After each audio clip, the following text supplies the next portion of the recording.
DM साहब को क्या करना है? जी, मैं डीएम साहब के पास अपनी फरियाद लेकर के आई हूँ कि रोज प्रतिदिन मुझे मानसिक रूप से टार्चर किया जा रहा है। मेरे परिवार के खिलाफ में षड्यंत्र रचा जा रहा है, मेरे खिलाफ में षड्यंत्र रचा जा रहा है।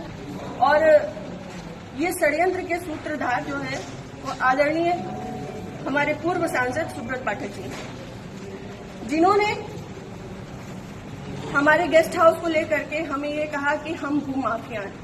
मैं आप सब लोगों को ये बात को अवगत करा देती हूँ कि हमारी जितनी भी जमीनें हैं 35-40 बीघे से ज्यादा जमीन नहीं है, और जिसमें मेरे खुद के नाम पे सिर्फ 3 बीघे जमीन है। और 3 बीघे जमीन वाली महिला कैसे भू माफिया हो सकती है?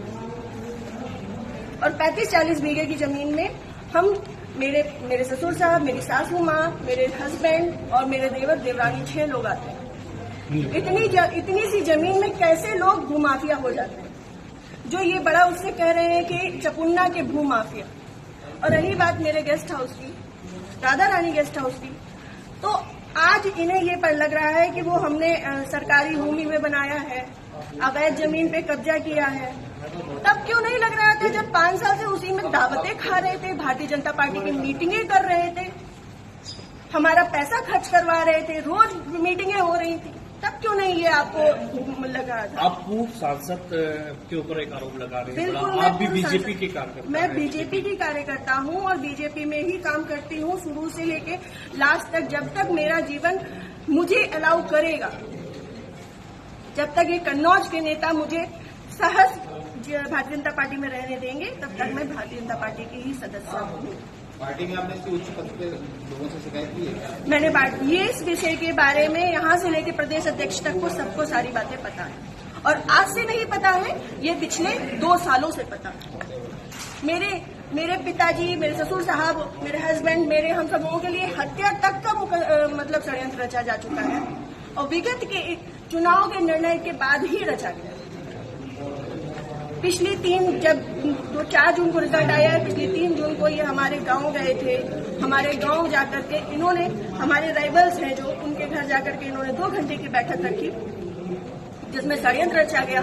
और उसके बाद ही उसी दिन इनके एक प्रमुख कार्यकर्ता कहिए, चमचे कहिए, कुछ भी कहिए, वो जीतू त्रिपाठी, उन्होंने मेरे ससुर साहब को फोन किया, जिसकी मैं रिकॉर्डिंग आप सबको भेजूंगी और चाहूंगी कि मीडिया में आप चलाएं।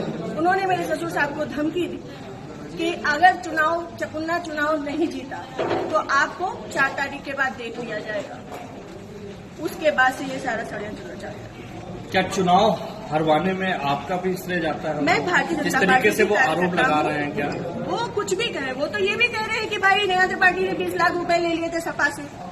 वो तो उनका मुंह है, कुछ भी कह सकते हैं।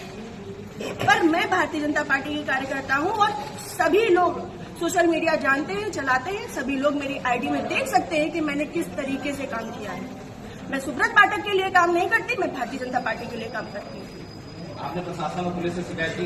जी, मैंने पिछली 25 तारीख को प्रशासन पुलिस से शिकायत की थी, जिसमें सीओजी की टीम गठित है, और अभी तक कोई भी पकड़ा नहीं गया। क्या मानती है पुलिस प्रशासन पुलिस दोनों का कार्रवाई करना है? संभवतः हो सकता है, क्योंकि जिस हिसाब से अब दिन बीतते जा रहे हैं तो मेरा भी सब्र का पैमाना टूटता जा रहा है, और मुझे, मेरे परिवार को बहुत ज्यादा खतरा है इन लोगों से जो हमारे दुश्मन हैं। क्योंकि सुब्रत पाठक जी ने, हमारे जो राइवल्स हैं, सभी आजीवन कारावास के मुजरिम हैं। सभी आजीवन कारावास के मुजरिम हैं। मैंने इसमें लिख के भी दिया है, संदीप तिवारी, प्रदीप तिवारी, मनोज अग्निहोत्री, ये बलात्कारी केस के और आजीवन कारावास, गैंगस्टर, इन पे सब तरीके की धाराएं लग चुकी हैं ऐसे लोगों के साथ। और जिसको इन्होंने हम लोगों की सुपारी दी है, अखिलेश यादव उर्फ छक्की, वो इनके, हाँ, यहाँ ठटिया का ही निवासी है, गांव झहुआ। वो इन लोगों के साथ में, सुब्रत पाठक के साथ में भी जेल में रहा है, और इन लोगों के साथ में भी जेल में रहा है, और अभी फरार है। और इन लोगों की मोटरसाइकिल भी उनके पास है, अभी तक वो भी बरामद नहीं हुई। ये लोग सिर्फ मेरा मानसिक, शारीरिक और चारित्रिक शोषण करते आ रहे हैं 2 साल से। मैं 3 साल से मैं बहुत ज्यादा परेशान हो चुकी हूँ। अब ये चीजें नहीं होंगी। आज आपने जिलाधिकारी से बातचीत की, क्या उन्होंने आश्वासन दिया? उन्होंने मुझे पूर्ण आश्वासन दिया है कि इस पे निष्पक्ष जांच होगी, क्योंकि हमारे पास रिकॉर्ड्स भी हैं, हमारे पास सबूत भी हैं और बहुत सारी चीजों के सबूत हैं। समय आने पे मैं वो सब आपके सामने रखूंगी। जिले में जो भी भ्रष्टाचार हो रहा है, जो जिला पंचायत में भ्रष्टाचार हो रहा है, जो ब्लॉक प्रमुख में भ्रष्टाचार हो रहा है, ब्लॉक में भ्रष्टाचार हो रहा है, वो सारी चीजें मैं आप सब लोगों के सामने रखूंगी। अगर आपकी सुनवाई आज नहीं होती तो आगे क्या कदम उठाएंगे? मैं आप लोगों का सहारा लूंगी और आप लोगों का सहयोग, मुझे पूर्ण विश्वास है कि मेरे साथ हमेशा रहेगा और मैं इस पे अपनी अंतिम सांस तक अब फ्रंट के पैमाने में आकर के लड़ूंगी।